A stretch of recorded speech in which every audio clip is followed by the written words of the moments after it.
Buenas tardes, en la ciudad de San Luis Potosí, siendo las 13 horas del día de hoy, 7 de noviembre del 2023, da inicio a la presente sesión pública del Pleno del Tribunal Electoral del Estado de San Luis Potosí, a la que fuimos convocados previamente. Le solicito al Secretario General de Acuerdos haga constar la existencia del quórum legal.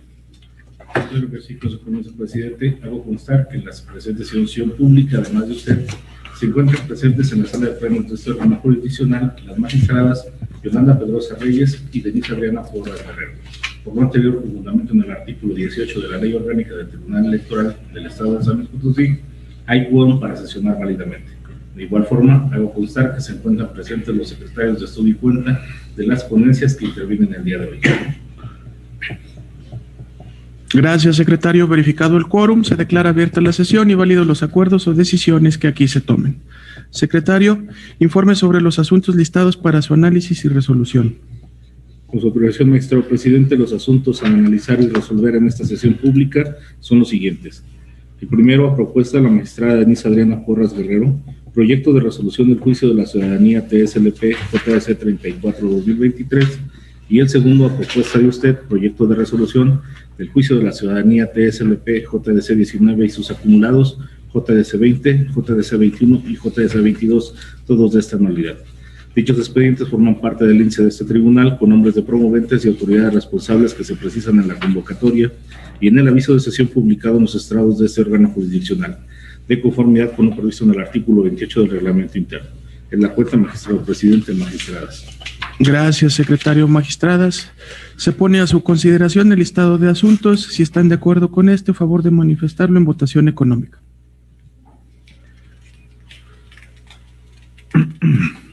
Secretario, por favor, haga constar el resultado de la votación. Presidente, debo constar que la lista de asuntos fue aprobada por unanimidad de votos. Gracias. Una vez aprobado el listado de asuntos, se procede al análisis del primero de ellos, relativo al proyecto de resolución del juicio de la ciudadanía TSLP JDC 34-2023. Como está a cargo de la ponencia de la magistrada Denise Adriana Porras Guerrero, se le cede el uso de la voz. Gracias, presidente. Buenas tardes. Daremos cuenta del asunto por conducto del licenciado Jorge Alberto Martínez Torres. Adelante, secretario. Buenas tardes, magistradas, magistrado presidente. Doy cuenta del proyecto de resolución del juicio a la protección de los derechos políticos electorales del ciudadano TSLP, diagonal JDC, diagonal 34 de 2023, interpuesto por el ciudadano José Mario de la Garza Marroquín en contra de la vulneración de su derecho político electoral de iniciar leyes derivado de la omisión de ejecutar el proceso legislativo por parte del Congreso del Estado de San Luis Potosí, relativo a la iniciativa presentada el 24 de marzo de 2023.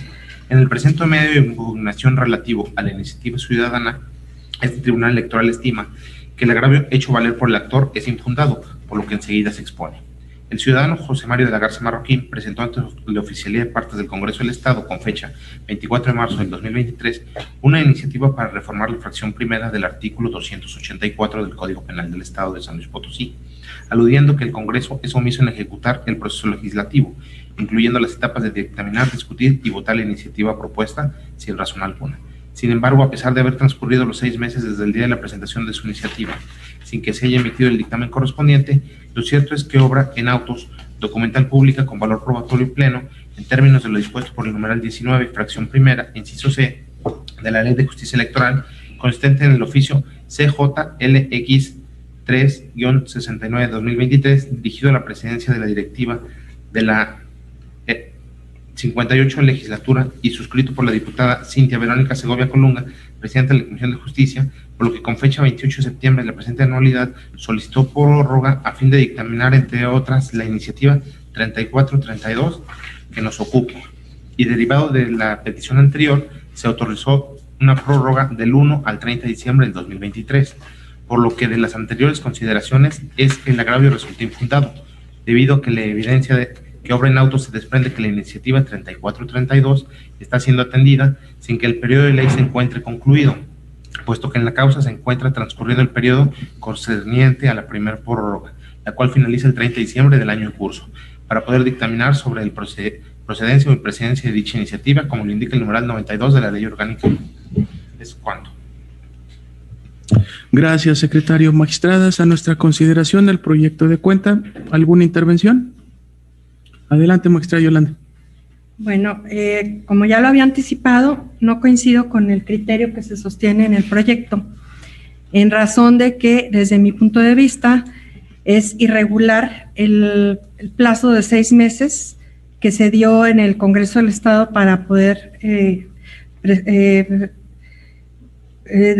decidir sobre la iniciativa que se presentó.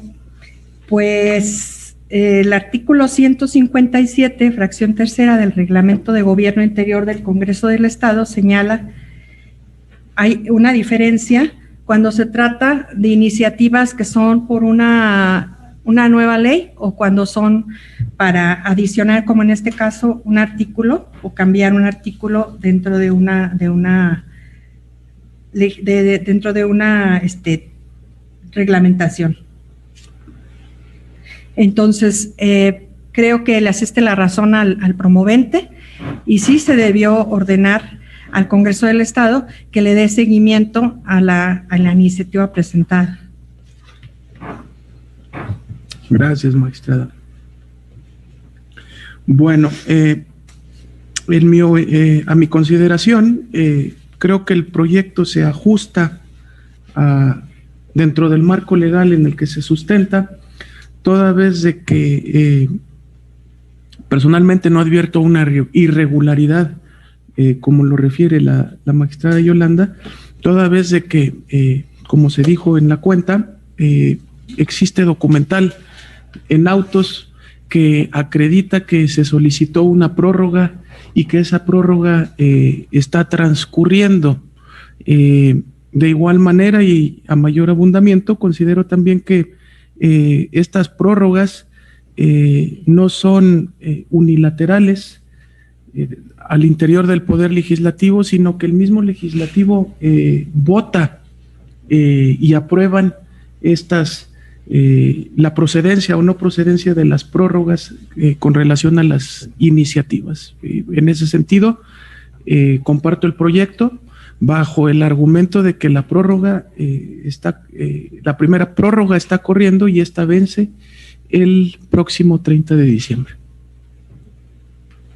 Maestra Denise. Gracias, presidente. Seré muy breve. Sí, efectivamente, en este asunto está transcurriendo una prórroga autorizada por el propio Congreso del Estado, que, como ya se ha dicho aquí, vence en diciembre. Y efectivamente, el reglamento interior del Congreso del Estado establece en su artículo 62 que las formalidades que necesariamente habrán de cumplirse en la presentación de iniciativas de ley serán las siguientes. El primer artículo: la iniciativa deberá especificar si se trata de adiciones, reformas, derogaciones o abrogación de leyes, o bien si es la propuesta de una nueva ley. Es decir, el concepto iniciativa se refiere al proceso de presentar una reforma de ley, adición de artículos o una nueva ley, no exclusivamente a la emisión de un nuevo marco normativo. También el artículo 92 de la Ley Orgánica del propio Poder Legislativo establece que las iniciativas deberán dictaminarse por las comisiones, aprobándolas en sus términos, con modificaciones de las comisiones o, en su caso, desechándolas por improcedentes en un término máximo de 6 meses. Si la complejidad de la misma lo requiere, cualquiera de las comisiones que compartan el turno de una iniciativa podrá solicitar a la directiva hasta 2 prórrogas de 3 meses cada una. La solicitud que realice cualquiera de las comisiones, así como el acuerdo por el que la directiva lo resuelva, serán publicadas en la Gaceta Parlamentaria en el registro de las iniciativas, como es el caso que nos ocupa. En ese sentido, aún tratándose de la modificación de un artículo, en mi particular juicio es correcta y apegada a derecho la prórroga que está autorizada por el propio Congreso, aunado a que hay evidencia de que se han enviado requerimientos de opinión al Supremo Tribunal de Justicia. En mi opinión, es decir, siguen trabajando esta iniciativa con la prórroga que está debidamente concedida. Por tanto, sostendría el proyecto en los términos originales que fue circulado. Gracias, presidente. Gracias, maestra. Maestra Yolanda, adelante. Bueno, yo anuncio mi voto particular y insisto en que El artículo 157, fracción tercera, sí hace una distinción entre los dos supuestos. Cuando se trata de iniciativas de reformas, adiciones y derogaciones o abrogación de leyes, y 6 meses por regla general y excepcionalmente hasta 2 prórrogas de 3 meses cada una, dando un total de máximo de 1 año para iniciativas de nuevos ordenamientos, el cual no es el caso. Entonces, pues bueno, esto ya quedaría expresado en mi voto a mayor profundidad para no alargar más la discusión en esta sesión. Perfecto. En ese sentido, se considera debidamente discutido el asunto y le pido, por favor, al secretario general de Acuerdos tome la votación correspondiente. Claro que sí, presidente, tomo la votación respectiva. Secretario de Estudio y Cuenta en funciones de magistrado, Víctor Nicolás Juárez Aguilar. Con el proyecto. Gracias. Magistrada Yolanda Pedrosa Reyes. En contra. Gracias. Magistrada Denise Adriana Porras Guerrero. A favor. Gracias. Magistrado presidente, le informo que el proyecto ha sido aprobado por mayoría de votos, anunciándose la formulación de voto particular. Gracias, secretario. Habiéndose aprobado el proyecto, le pido entonces al secretario de Estudio y Cuenta nos dé lectura de los puntos resolutivos. Se resuelve. Primero, el agravio del actor es infundado por encontrarse la autoridad responsable dentro del término de ley para análisis y dictaminación de la iniciativa 3432. Segundo, notifíquese conforme a derecho. Es cuanto. Gracias. Leído los puntos resolutivos, magistradas, ¿alguna intervención? Ninguna. Si no es así, se instruye al secretario de Estudio y Cuenta para que proceda a realizar el engrose correspondiente. Pasamos ahora al segundo de los asuntos relativo al proyecto de resolución del Juicio de la Ciudadanía TSLP JDC 19-2023 y sus acumulados JDC 20, JDC 21 y JDC 22, todos del año 2023, y como está a cargo de la ponencia de un servidor, se le cede el uso de la voz al licenciado Enrique Davince Álvarez Jiménez. Buenas tardes, señoras magistradas y señor secretario de Estudio y Cuenta en funciones de magistrado y presidente. Doy cuenta con el proyecto de sentencia a dictarse en los juicios ciudadanos, identificados con las claves TSLP, diagonal JDC, diagonal 19, diagonal 2023, y sus acumulados TSLP, diagonal JDC, diagonal 20, diagonal 2023, el TSLP, diagonal JDC, diagonal 21, diagonal 2023, y el TSLP, diagonal JDC, diagonal 22 de 2023. Promovidos por las y los ciudadanos Adriana Domínguez Castillo, Carla Adriana González Domínguez, Alberto Leija López y Juan Ricardo Martínez Cortés. En el proyecto que se pone a su consideración se propone declarar inoperantes e infundados los agravios esgrimidos por los actores, ello en tanto que, como se detalla en el proyecto, sus motivos de dolencia parten por una parte de postulados no verídicos respecto a la aplicación de preceptos de los estatutos del partido. Además, los actores no tomaron en cuenta la obligatoriedad del acuerdo del OPLE número CG, diagonal 2023, diagonal abril, diagonal 31, respecto a la temporalidad en que debían llevar a cabo la elección de sus órganos internos.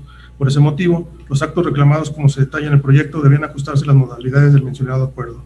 Respecto a los agravios de los promoventes referentes a la falta de quórum y la ausencia de funcionarios del OPLE o notario público que diera fe de los acuerdos tomados en la Asamblea, se detalla en el proyecto que son infundados en tanto que la normativa interna del partido no establece la necesidad de que las asambleas se constaten por esos funcionarios o fedatarios. Además de que las pruebas aportadas en juicio sí se observa la existencia de quórum suficiente para celebrar la Asamblea Política Estatal. Por otro lado, respecto al agravio referente a la existencia de violencia política hacia los asistentes, del análisis de los medios de prueba no se advierte su existencia. Ya finalmente, en el proyecto se detalla la importancia de respetar el principio de conservación de los actos democráticos válidamente celebrados en la Asamblea Política Estatal.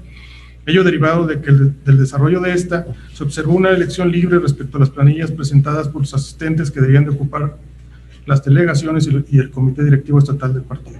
Es cuenta. Gracias, secretario. Magistradas, a nuestra consideración del proyecto de cuenta, ¿alguna intervención? No. Adelante, magistrada Yolanda. No coincido con el proyecto, también ya se los había anunciado, y no coincido con el mismo porque los razonamientos vertidos en la misma me parece que son que no son válidos. En uno de ellos le están dando valor a la determinación que tomaron por votación por mayoría dentro de la Asamblea, pasando por alto los estatutos que el mismo partido ya había dado por válidos. Y dicen, se considera que la convocatoria y Asamblea sí cumplieron con los requisitos mínimos de democracia interna, pues si bien no se llevaron a cabo con todas las formalidades exigidas por los estatutos en lo tocante a los plazos de expedición y conformación de las planillas postuladas, de cierto es que por la premura del tiempo debía elegir a los representantes de los órganos partidistas basándose en la elección partidista que libremente se efectuó. Es decir, que se tomó en cuenta lo que se determinó en último momento ahí en la Asamblea, pasando por alto los estatutos. Y desde mi punto de vista ello es violatorio, pues debieron revocarse los actos impugnados única y exclusivamente en lo que respecta a la renovación del Comité Directivo Estatal impugnado, en atención a que la convocatoria impugnada no previó la renovación del Comité Directivo Estatal del Partido Movimiento Laborista. Los estatutos del partido no contemplan la ratificación o no ratificación del comité directivo como un método de renovación, por lo que dicho punto debió considerarse simplemente un punto que habría de ser abordado en el orden del día. Número 3, el acuerdo CG 2023 de abril 31 del CEPAC no impone al partido Movimiento Laborista la obligación de renovar anticipadamente su comité y mucho menos autoriza al partido a violar sus propios estatutos. En su caso, la no ratificación del comité directivo pudo haberse traído como consecuencia detonar un procedimiento de elección interna extraordinaria en el que se cumplían los plazos y condiciones y requisitos establecidos en los estatutos para la elección de presidencia y secretaría general, más no la elección en el acto de una nueva dirigencia. Y pues yo justifico mi voto, que anuncio desde ahorita, los principios de certeza y legalidad que rigen en la materia, así como en los principios de autoorganización y autodeterminación de los partidos políticos, consagrando los artículos 41 base de la Constitución Política de los Estados Unidos Mexicanos, la Ley General de Partidos Políticos. Y bueno, como les digo, ahí desde mi punto de vista se está violentando la propia autoorganización y autodeterminación del nuevo partido que se acaba de constituir, pasando por alto todo ello y autorizándose en una asamblea en la que además en los argumentos de la sentencia justifican en un razonamiento que es propio en la nulidad de elecciones por dándole valor al voto, pasando por alto los estatutos. Entonces, no coincido con lo que se determina en esta resolución y desde este momento, pues anuncio mi voto particular. Gracias, magistrada Yolanda. Al respecto, si me permiten, me gustaría señalar que, como se detalla en el proyecto, en atención a que el partido ahora, Movimiento Laborista, anteriormente era una agrupación política y cumplió con los requisitos de ley para convertirse entonces en un partido político, es que por ello el OPLE emitió un dictamen de procedencia para constituirse formalmente como un partido político.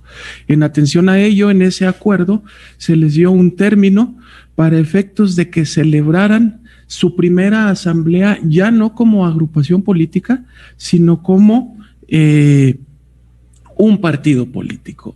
Entonces, partiendo de esa premisa, era necesario que la mesa directiva que se eligiera o se convocara a una asamblea para elegir a la mesa directiva, que operaría ya, insisto, como un partido político y no como una agrupación política. Es por ello que se celebró una primera asamblea, se convocó con todas las formalidades y al no reunir el quórum necesario, se convocó a una segunda asamblea en la cual, conforme a los medios de prueba que obran en el expediente, es decir, conforme a un video que está adjuntado en autos, conforme a la misma acta de la Asamblea y conforme al mismo informe circunstanciado que nos rinde el partido político, pues permiten generar plena convicción de que se celebraron la Asamblea se celebró conforme a derecho. Ahora, efectivamente, los estatutos establecen que se debe de convocar con un tiempo mínimo a esta asamblea. Sin embargo, como se señala en el proyecto, la premura obedeció al propio OPLE, en donde señalaron que tenían un tiempo determinado para celebrarla. Por lo tanto, yo considero que partiendo de estas tres pruebas, es decir, el video, el acta de asamblea y el informe circunstanciado, además de la jurisprudencia que establece que se deben de preservar los actos democráticos ya celebrados, es que sostendría yo el criterio del proyecto. Adelante, magistrada Denise. Gracias, presidente. Efectivamente, yo coincido con el sentido del proyecto en los términos en que sí no se puede soslayar la importancia que tiene la voluntad y el derecho de la mayoría de los electores que se presentaron en la Asamblea para expresar válidamente su voto. Sería tanto como decir que el agravio esgrimido por algún militante es suficiente para dar lugar a la nulidad de la elección en una asamblea política, siendo nugatorio los actos públicos y de voluntad libre que expresaron la mayoría de los integrantes de este partido político del cual consta el quórum. Sin embargo, sí me gustaría hacer un voto razonado, lo digo desde ahora, porque justamente el párrafo que expresaba o que mencionaba la magistrada Yolanda, está en la página 16, si me están siguiendo, diciendo que a pesar de que sí se cumplieron con los requisitos mínimos de la democracia, no se llevaron a cabo todas las formalidades exigidas por los estatutos en lo tocante a los plazos de expedición y conformación de las planillas postuladas, y hace también referencia a la premura del tiempo, es decir, sustentándolo que por la falta de tiempo entonces se podrían validar algunas irregularidades, y me parece que eso sí es incorrecto. Yo propondría retirar este párrafo de la sentencia porque me parece que puede generar confusión al momento de leerla, como si nosotros mismos dijéramos que hay irregularidades, pero está bien porque ya no había tiempo para poderlas corregir. Yo creo que sí, el proyecto en los términos en los que está diseñado respecto a que se cumplieron con las formalidades necesarias, es decir, el quórum, que es un acto celebrado públicamente en donde se expresa de manera libre y democrática la expresión de estos votantes, y que eso debe ser suficiente para que subsista esta elección de los órganos directivos del partido político, y que es en los términos en los que estoy de acuerdo en el proyecto, por lo que reitero, sugeriría que se suprimiera ese párrafo para que no confundiéramos o no se malinterpretara el sentido de la sentencia, pero bueno, en sus términos, hacia dónde va, hacia convalidar por las exigencias y las formalidades que efectivamente fueron cumplidas por los electores y los miembros de este partido político, estoy de acuerdo con el proyecto, con esa sugerencia, si me lo permite, señor presidente. Gracias, magistrada. De mi parte, como ponente, ajustándome a su sugerencia, yo no tendría ningún problema en eliminar el párrafo que menciona usted de la foja 16 del proyecto de resolución, con la finalidad de darle mayor certeza al proyecto y evitar generar confusiones. Adelante, magistrada Yolanda. Bueno, en los estatutos del partido, en el artículo 39 y 34, establecen las bases mínimas que debe de cumplir una convocatoria, las que en el caso, desde mi punto de vista, no se cumplieron. Son estas bases mínimas son para otorgar certidumbre y se deben de cumplir con estas bases que el propio partido fijó, y que estas bases mínimas son tales como señalar en la convocatoria los cargos que se van a elegir, cuáles son los requisitos de elegibilidad, las fechas de registro, documentación que debe de ser entregada, periodo para subsanar posibles omisiones o defectos en la documentación de registro, reglas generales y topes de gasto de campaña para la elección de dirigentes, métodos de selección que podrá ser consultada a la militancia y o por delegados, y su voto debe ser directo, libre y secreto, fecha, lugar de elección, fechas en las que deberán de presentar los informes de ingresos y egresos de campaña. Y a su vez también el artículo 33 señala cuáles son los requisitos de elegibilidad. Luego entonces, si están establecidos en los estatutos cuáles son los requisitos mínimos con los que se debe de cumplir, para mí no es una justificación la premura del tiempo, ni tampoco el que hayan estado el quórum permitido para tomar este tipo de determinaciones violentando sus propios estatutos. Luego entonces yo no coincido con lo que se sostiene en la sentencia y como les digo, no quiero abundar mucho en esta sesión, pero yo creo que todas esta opinión la fundamentaré debidamente en mi voto particular. Gracias, magistrada. ¿Alguna otra intervención, magistradas? No. En ese sentido, y toda vez que la magistrada Yolanda ha definido su postura, se considera debidamente discutido el asunto y le pido al secretario general de acuerdos nos tome la votación correspondiente. Claro que sí, presidente. Tomo la votación respectiva. Secretario de Estudio y Cuenta en funciones de magistrado Víctor Nicolás Juárez Aguilar. Con el proyecto. Gracias. Magistrada Yolanda Pedrosa Reyes. En contra. Gracias. Magistrada Denise Adriana Porras Guerrero. A favor. Magistrado presidente, le informo que el proyecto ha sido aprobado por mayoría de votos. Un voto en contra de la magistrada Yolanda Pedrosa Reyes. Y anunciando su voto particular. Sí, claro. Gracias. Habiéndose aprobado la resolución, le pido al secretario de Estudio y Cuenta nos dé lectura de los puntos resolutivos. Los puntos resolutivos son al tenor siguiente.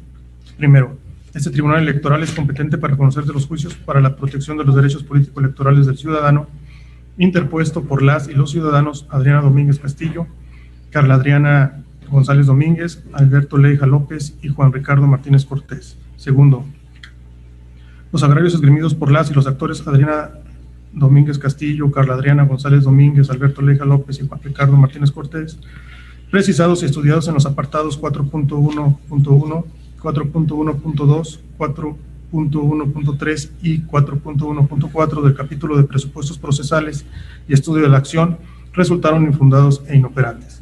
Tercero, se declara la validez de la convocatoria del 22 de julio de 2023 y la Asamblea Política Estatal celebrada el 29 de julio de 2023 por el Partido Movimiento Laboralista de San Luis Potosí. Cuarto, se dejan a salvo los derechos de los actores para que, de considerar que existe algún tipo de violencia política en su contra que puedan acreditar con medios de prueba idóneos, los hagan valer en la forma y términos prevenidos en la ley. Quinto, notifíquese en los términos señalados en el apartado 7 del capítulo de presupuestos procesales y estudio de la acción de esta sentencia. Son los resolutivos. Gracias. Leído los puntos resolutivos, magistradas, ¿alguna intervención? No. Si no es el caso, se instruye al secretario de Estudio y Cuenta para que haga las adecuaciones aquí acordadas y proceda a realizar el englose respectivo. Secretario General, informe si existe algún asunto pendiente que desahogar en esta sesión. Magistrado presidente, le informo que acorde a la lista de asuntos aprobada no hay asunto pendiente por desahogar. Gracias, secretario. Al no existir más asuntos que tratar, se procede a levantar la presente sesión, dándose por concluida a las 13:30 del mismo día de su inicio. Gracias. Gracias.